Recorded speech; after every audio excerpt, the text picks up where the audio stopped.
반갑습니다. 공사부입니다. 월요일은 심리학 공부방 시간입니다. 저번 주에 동치성 현상에 대해서 이야기를 했는데 조금 난해하다, 어렵다 라는 말씀들을 해주셔서요. 오늘 2편을 만들어 봤습니다. 자, 저번 시간에는 제가 주장하고 싶었던 건 동치성 현상은 오컬트나 사이비 이론이 아니라 오히려 물리학자들마저도 지지하고 그리고 물리학자들마저도 인정하는 이론이다. 왜?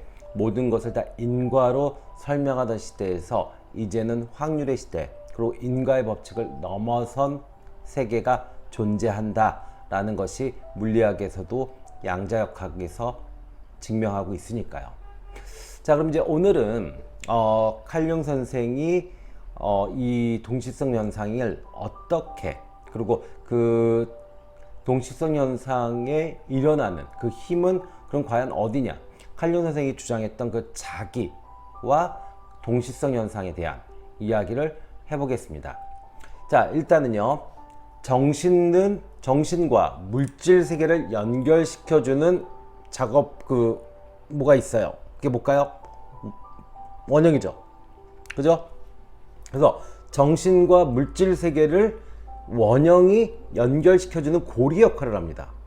그래서 이 원형이요, 재밌는 건 칼융 선생은 이렇게 이야기했습니다.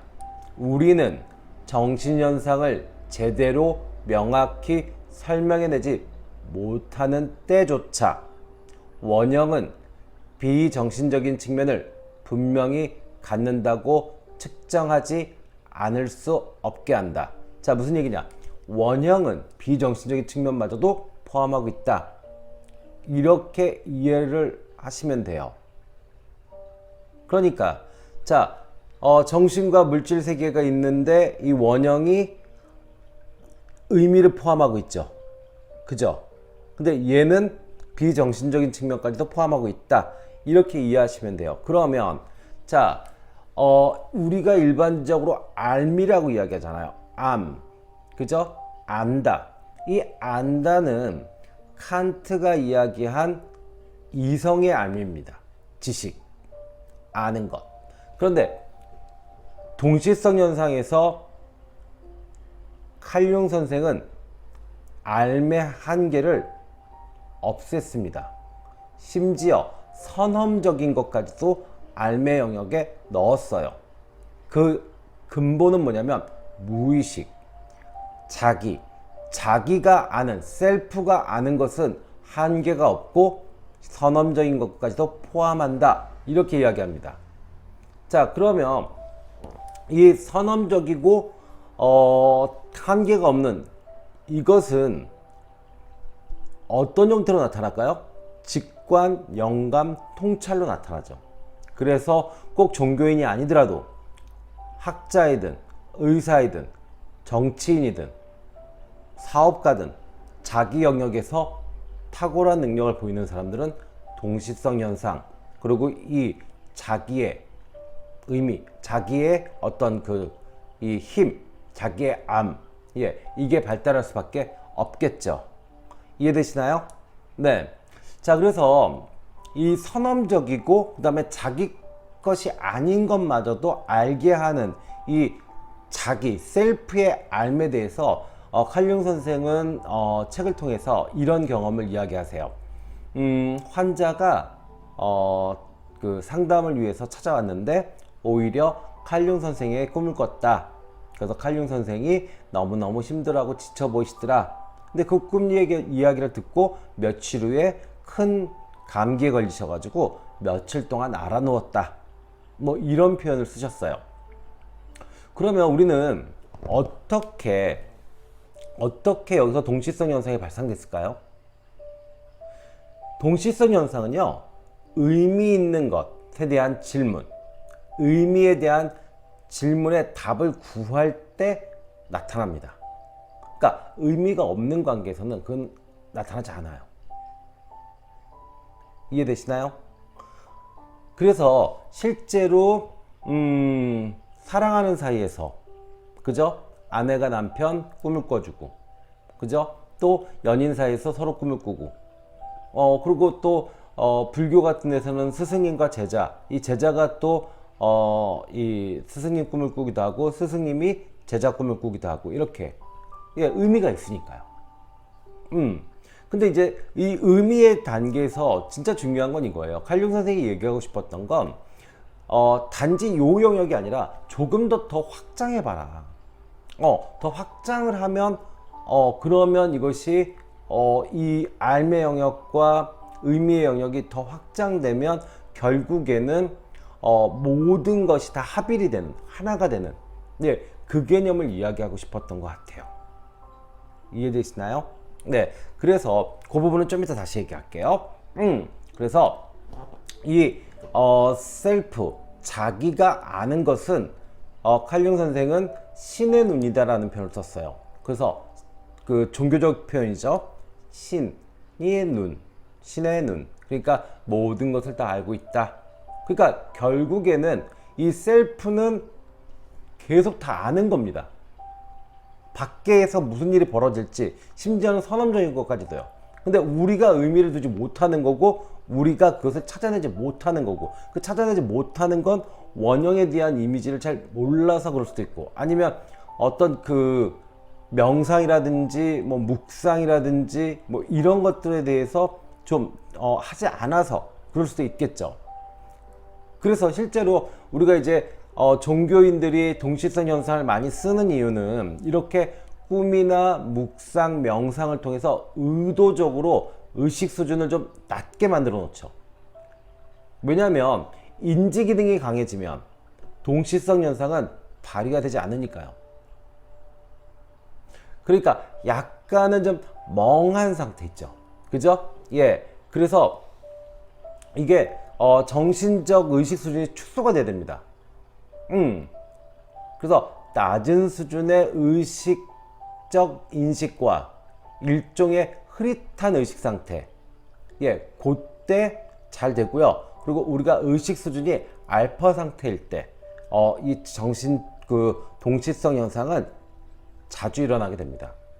그래서 칼융 선생은 무의식이 의식보다 더 활기를 띠고 컴플렉스와 원형이 더 활성화된 상태로 변해서 그 경계를 의식 상태까지 밀어 올리는 것.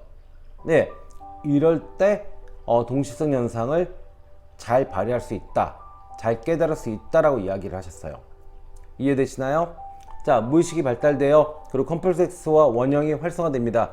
그럼 어떻게 해요? 의식으로 쫙 올라오죠. 그럼 어떻게 해요? 내가 찰나에 탁 잡습니다. 그걸. 그게 직관이고 통찰이고 영감이죠.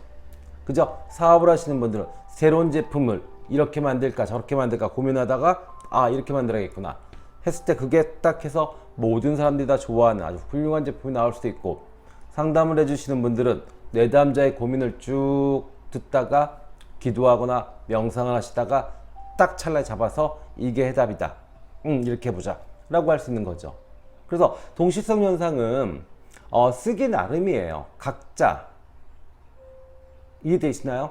그러니까 자기 영역에서 공부하시는 분은 공부하시는 대로, 돈을 버시는 분은 돈을 버시는 대로, 종교인은 종교인대로 이렇게 쓸 수 있습니다. 그러면 여기서 재밌는 건, 자,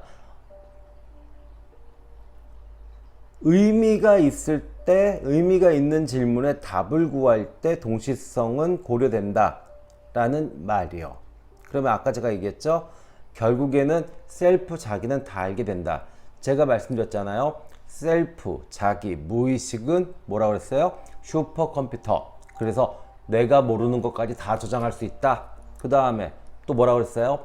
무의식은 수호천사다. 그래서 어떻다? 미래를 예측할 수도 있다. 수호천사. 그죠? 네, 그러니까 선험적인 것까지도 알 수 있다. 이렇게 돼요. 그래서 칼융 선생이 이야기하고 싶었던 건 인간의 목적성입니다. 집단 무의식에서 나타난 이미지, 그것이 의식으로 찰나에 잡는 이 동시성 현상에서 인간만이 실현할 수 있는, 인간만이 이것을 할 수 있다. 그래서 우주와 합일, 우주 어떤 자연과 합일되는 그런 삶을 살아가자 라는 이야기를 하셨어요. 이거는 불교에서도 동일한 이야기를 하죠. 우리가 육도윤회라고 하는데 육도윤회에 천상계가 있죠. 제일 높은 단계가요. 근데 천상계보다 인간계를 더 좋게 평가합니다. 왜요? 인간만이 공부할 수 있고 인간만이 어때요? 깨달음을 얻을 수 있으니까. 생사, 그죠? 거치면서요. 그죠? 병과 고통을 겪으면서 인간은 깨달음을 얻고 수행을 하게 되고 공부를 하게 되니까요. 그래서 오히려 천상계에 있던 분들이 다시 내려와서 부족한 공부를 하고 다시 올라간다. 뭐 이렇게도 스님들이 설법을 하시더라고요. 근데 요거 그래서 동시성 현상은 아주 동양적 사상이죠. 아까 제가 얘기했잖아요. 서구적인 지식, 알미 아니라 동양적인 무의식의 알. 예, 이것이 동시성 현상의 핵심이 되니까요. 자, 그러면 동시성 현상의 가장 중요한 원형이요. 그럼 그 원형이 갖는 원래의 속성들, 그래서 경계 넘기라는 게 있답니다. 그 경계 넘기가 무엇인지 제가 좀 설명을 드릴게요. 자, 원형은 인과적 과정에 연관되기도 합니다. 그리고 또한 이러한 과정에서 수행되기도 하죠. 그러니까 어떤 상징물이요. 땅 있다. 그러면 그것이 예를 들어 십자가 이러면 십자가가 십자가를 통해서 울음이 난다. 갑자기 막 울어요. 그러고 나서 아예 새로운 사람이 됐다. 뭐 이럴 수 있잖아요. 그죠? 예. 그런데 원형들은 그 지시 대상의 틀을 넘어가기도 한다. 그래서 원형이 정신 영역뿐만 아니라 환경에서도 일어날 수 있다 라는 표현을 쓰셨어요. 조금 어렵죠. 그러면 이걸 이제 예를 들어 설명할게요. 자, 우리가 직관으로요 의미 있게 보이는 동시사건들이 발생된 거를 찾아낼 수 있습니다. 그죠? 직관을 통해서 의미 있게 보이는 동시사건을 찾아낼 수 있어요. 그래서 여기서 객관적 의미가 존재한다는 걸 알 수 있죠. 그런데 실제로는 반대의 경우도 있습니다. 순전히 우연으로 보이는 사건들이 발생했는데 직관을 통하지 않는 의미가 존재할 수도 있다라는 겁니다. 그러니까 우리가 파악하지 않아도 거기에는 의미가 있다는 거예요. 파악을 못해도 순전히 우연으로 발생된 일들, 그것들이 다 의미를 가질 수 있다.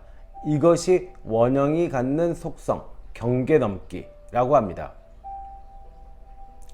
그러면은 이거가 이해가 되셨나요? 네. 자, 그래요. 그래서 칼융 선생은 인과성으로 이해를 하려고 그러면 다 미스테리인데 사실은 동시적 요소와 그 의미 차원을 도입을 하게 되면 완벽하고 만족스러운 인생의 답을 찾을 수 있다. 이렇게 이야기를 하셨습니다. 그래서 동시적 사건, 그리고 이 신비로움, 이것은 인간이 도 안에, 우리가 그 유교에서 이야기하는 도요, 도 안에 머무는 것과 같은 경험을 하게 한다. 아주 신비로운 경험을 하게 된다 라고 이야기를 하시고, 그 다음에 원형적 세계에 떨어지는 것은 신의 뜻 안에 산다는 것이다 라는 표현을 썼어요. 예, 그래서 저도 일주일마다 이렇게 강의 프로그램을 짜잖아요. 근데 꼭 화요일 날은 상징 교실을 여는 이유가 이 원형에 대해서 우리가 좀 많이 공부를 해보자 라고 이렇게 의미적으로 준비를 하고 있는 겁니다. 네, 자, 결국에는 이 동시성 현상은 칼융이라는 심리학자가 결국엔 우주론자, 철학자, 신학자의 영토에 발을 들여놓은 것과 마찬가지입니다. 예, 오컬트, 사이비, 뭐 이런 욕을 먹어가면서요. 네, 그래서 칼융 선생은 이렇게 이야기했습니다. 의식은 우주를 성찰하고 이 우주를 의식의 거울로 가져올 능력이 있다. 즉, 불멸의 에너지, 시공의 연속체, 인과성, 동시성으로 설명되는 우주에 우리가 살고 있다는 것을 깨닫게 된다. 네. 자, 우리는요, 불멸의 에너지, 그리고 시공의 연속체, 인과성과 동치성으로 설명되는 우주 안에 살고 있습니다. 예. 그래서 인간의 정신과 심리는 무의식의 유사정신 수준을 통해서 가장 심원하게 우주 질서에 참여한다. 그러니까 동시성 현상을 통해서 우주 질서에 참여하게 된다는 거죠. 이해되시나요? 자, 그래서 칼융 선생이 이야기하고 싶었던 건 이미지와 동시성에 대한 관심이 결국에는 창조자와 창조적 작업을 증언할 수 있다. 이렇게 이야기하셨습니다.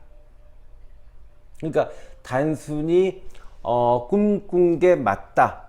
뭐 이런 식의 표현보다 훨씬 더 철학적이고 훨씬 더 우주적인 이야기를 하시고 싶었던 것 같아요. 그래서 우리가 우주의 일원이다. 그래서 우리는 하나다. 우주와 함께 하나인 것이다. 이렇게요. 그래서 수행하고 겸손하게 삶을 살아가라. 이렇게 이야기한 것 같습니다. 마지막으로 칼융 선생이 말씀하신 원형의 개념이요. 원형은 정신적 양태뿐만 아니라 우주의 실제적 기본 구조를 반영하고 있다 라고 말씀하셨습니다. 원형, 이미지, 상징, 이것은 정신적 양태뿐만 아니라 우주적 실제적, 우주의 실제적 기본 구조를 반영하고 있다 이렇게 이야기하셨습니다. 자, 오늘 칼융 선생이 말씀하시고자 했던 동시성 현상, 조금 도움이 되셨나요? 네, 이거를 발달시키기 위해서 저번에도 제가 말씀드렸지만 조금 느리게 움직이시고요. 그 다음에 조금 멍한 상태. 그러니까 우리가 자꾸 이성에 의존하거나 바쁘게 이렇게 하시면 동치성 현상은 절대 발휘가 되지 않습니다. 네, 그래서 기도, 명상, 그 다음에 묵상, 그 다음에 약간 멍한 상태, 쉬어주는 뇌의 그 알파 상태 이렇게 만들어 놓으시면 그러면 찰나의 어떤 그 이미지가 올라올 거예요. 그러니까 그걸 잡고 그 다음에 거기에 의미를 이렇게 파악을 해보시면 아마 어떤 내 삶을 좀 더 현명하게 그리고 정말 우주의 원리에 맞게 신의 뜻에 맞게 살아갈 수 있지 않을까 싶습니다. 그렇게 해서 깨달은 것이 소명이 될 수도 있고요. 아니면 나의 삶의 가치일 수도 있고요. 네, 아셨죠? 네, 그래서 여러분들이 동시성 현상에 대해서 관심은 많은데 뭐 여러 다른 유튜브도 봐도 좀 어렵게 설명이 되어 있더라고요. 그래서 오늘은 좀 쉽게 다시 풀어가지고 설명을 해드렸습니다. 동시성 현상을 생활에서 이렇게 많이 쓸 수 있도록 저도 기원하고 응원하겠습니다. 고민 상담 고민이 많으시면요, 타로스타 060-700-4579로 전화 주시면 저와 저희 상담사들이 최선을 다해서 여러분들의 고민을 해결해 드리도록 노력하겠습니다. 그리고 저의 컨텐츠가 도움이 되셨다면 좋아요, 구독 부탁드립니다. 감사합니다. 공사부였습니다.